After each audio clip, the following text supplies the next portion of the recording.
Doc, ano yung nakikita nating dahilan? Bakit tumataas yung kaso ngayon, especially after nitong pandemic? At saka I don't know kung tama yung observations namin kasi Mm. nakikita lang natin dun sa social media na ba't parang mas nagiging violent sila to the point na may Oo, nasaksak na estudyante?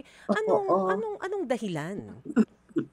Importante nating malaman, ang nangyayari, ang mundo natin ay sobrang may hatred, sobrang violence, sobrang walang respeto sa pagkatao ng tao. Ang malaking-malaking effect yun sa bata.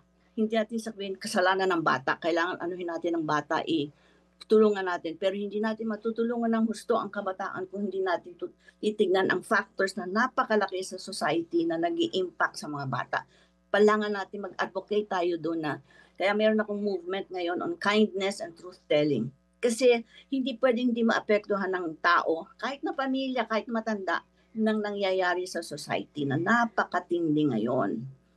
Insultuhan, lying is a way of life, normal na ang lying.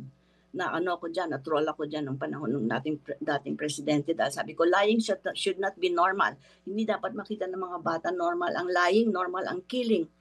Pag nakita ng bata yung madalas sa social media or sa news, pag nakikita mo, sabi nga ni Maria Ressa, yung Peace Prize, Nobel Peace Prize winner natin na kaibigan ko, sabi niya, pagka ang sinungalingan, isang lie, ay sabihin mo sa media a million times, ang magiging totoo yon sa tao. Yung katawan natin mismo, biology makes it true. Merong importante yan eh. So, hindi lang dapat tingnan yung bata o yung tao na nagre-react. Kailangan tingnan natin ang society. Sorry, pero talagang hindi magandang nangyayari sa society at ang tao ay talagang nagre-react dahil tao sila.